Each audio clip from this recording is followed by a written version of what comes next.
Good morning. I'm Michelle, and I'm so excited to be here.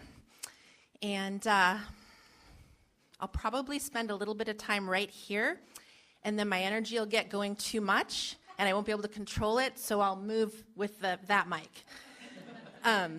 Because a lot of energy gets flowing. So, love is my favorite thing to talk about, my favorite thing to be, my favorite thing to flow in life. And I sat with the question, what is love? I went really deep and just felt into it. And these are some of the things that came through. God is love. Putting others' needs before my own. Deeply listening and being fully present with someone.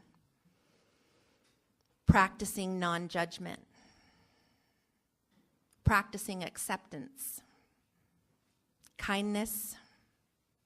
Patience. Namaste. Smiling at someone as you look into their eyes, your heart speaks to them, and quietly, in your mind, you say, I see you. Being a vessel, a loving vessel, being a channel of peace, putting God first, loving God, the divine source, with all my heart, all my soul, all my body, my whole being, my mind, my spirit. Discovering the gifts that God gave me and sharing them and using them and helping others with them.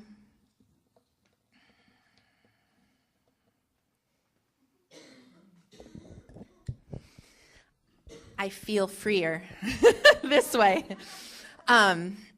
So one of the things I said was namaste. And 20 years ago-ish, I was at the Deepak Chopra Center. And I was there for a weekend learning about health. And the word namaste kept coming up, and I had never heard it. And the definition of namaste is when I see the truth, the light, the love, and the peace in you, and you see the truth, the light, the love, and the peace in me, we are one. And another definition is I bow to the divine in you. This is one of the ways I use love in my life, is daily I hold the energy of namaste. So if I'm at the coffee shop, or if I am at Safeway or Trader Joe's or walking down the street, I'll hold the energy of namaste. And when I look at someone that's passing me, I'm saying to them, I see you. I see the light. I see the love. I see the peace. I bow to the divine in you. And often, what you get back is this glow. She sees me. She connects with me. Even if they don't really know what's going on, there's this joy that comes from the person. Another thing I talked about, how to be love, is being a vessel of love. So I'll share a story.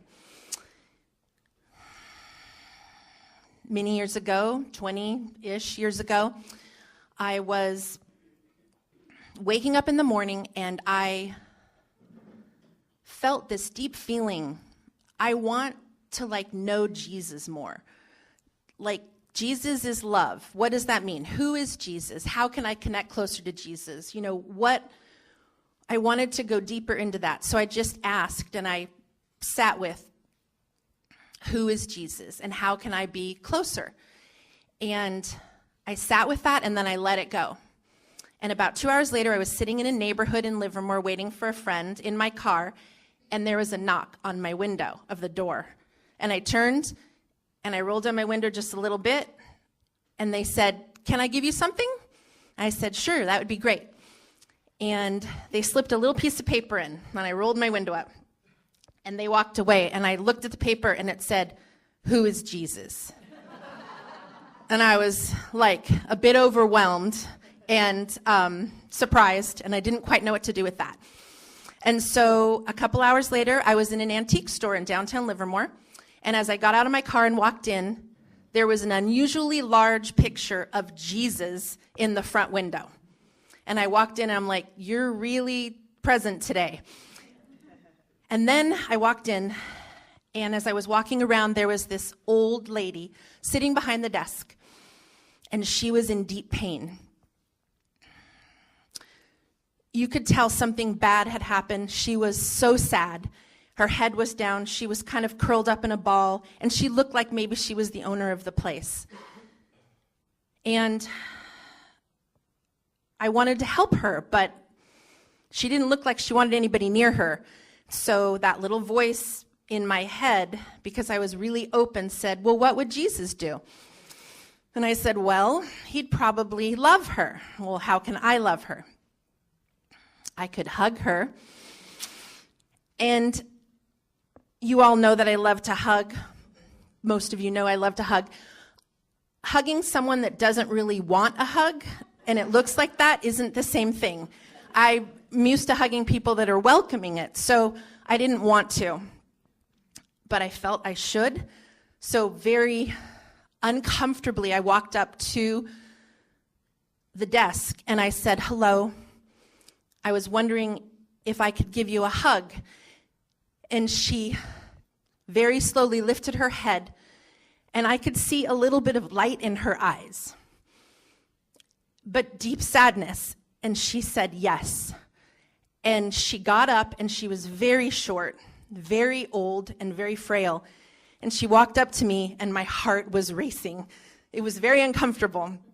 And so I wrapped my arms around her because I didn't know what to expect.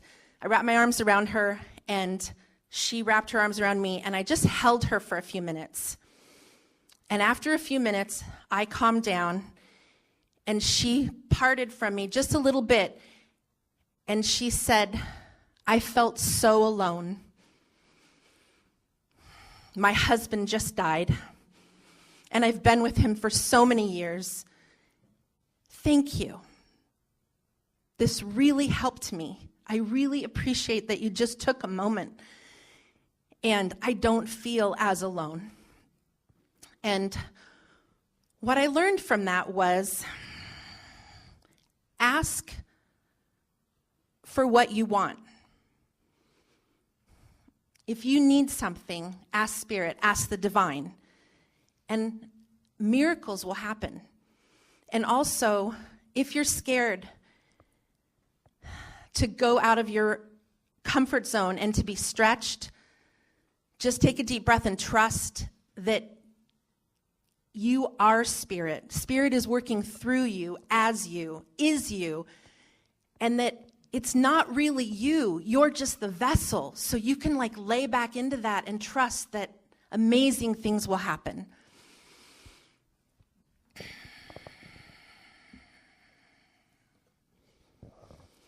I wanted to talk briefly about how do I put God first. And one of the ways is daily practices. So I feel like when I'm in meditation or prayer, my spirit aligns with the divine. When I move my body in Qigong or yoga or walking or hiking, my body aligns with the divine, with Source. When I read, my mind aligns. If I read something that expands me, if I read something from a spiritual teacher, it reminds me who I am, and I remember the oneness, and I remember there's no separation, and in my mind, I align with Source. And then there's my heart. When I take the time to write, and I could write something about what were the things that happened to me during the day that mattered. I could write, what is God's highest vision in my life? It doesn't matter what you write. When you write, your heart opens and you connect with the divine. And so take time to just write about your day, about how Spirit is moving through you, because in those moments you feel very connected and aligned with the divine. And I feel like I'm putting God first.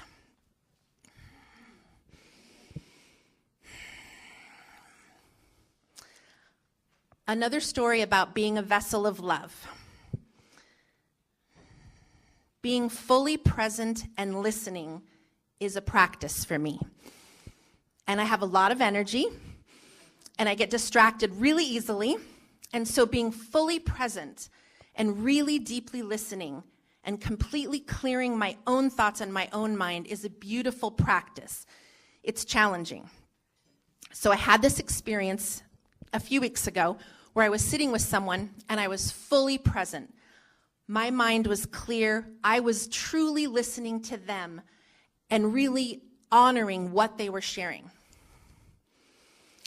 She shared that she was deeply frustrated and angry and upset that she was having night sweats every night. I just listened quietly, present. I was fully present.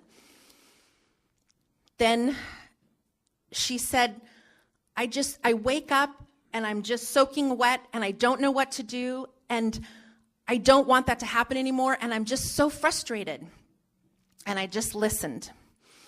And all of a sudden, because I was so quiet, I could hear Spirit whisper something to share with her that could help her. And what came through was, you are having a purification. You are in a sweat lodge. Each time you sweat, the divine source spirit is working through you, opening you, cleansing you, purifying you, detoxing you. So if you can imagine that you are in a Native American sweat lodge and that you can be open and you can allow the purification, amazing things could happen. And she sat quietly and she didn't say anything. And then she said, "You mean I could welcome them?" And I said, "Yes." And she said, "I don't have to resist them anymore. I could just relax into them and know that it's on purpose and it's purifying me. And I can imagine I'm in a sweat lodge." And she said, "That changes everything. I feel like I could be at peace with it now." And that wasn't me. That was me getting out of the way so that Spirit could speak through me, so that Spirit could help someone else. But that takes discipline. It takes being fully present. It takes getting out of my own way. And Spirit will whisper answers to you and answers to help other people.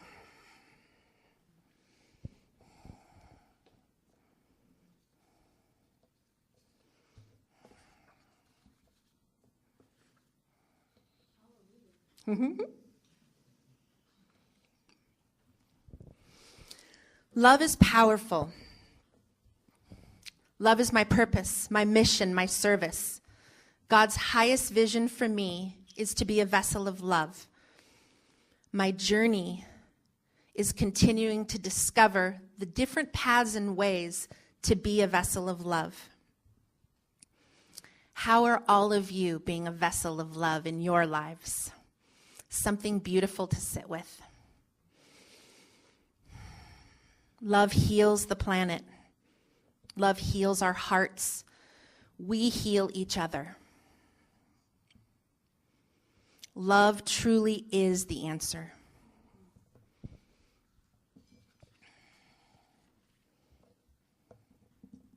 I'd like to close with the prayer of St. Francis.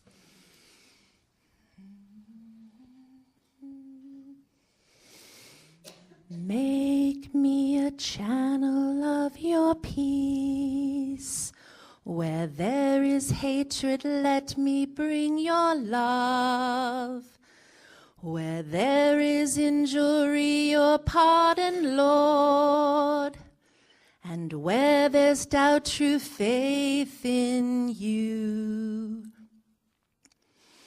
Make me a channel of your peace.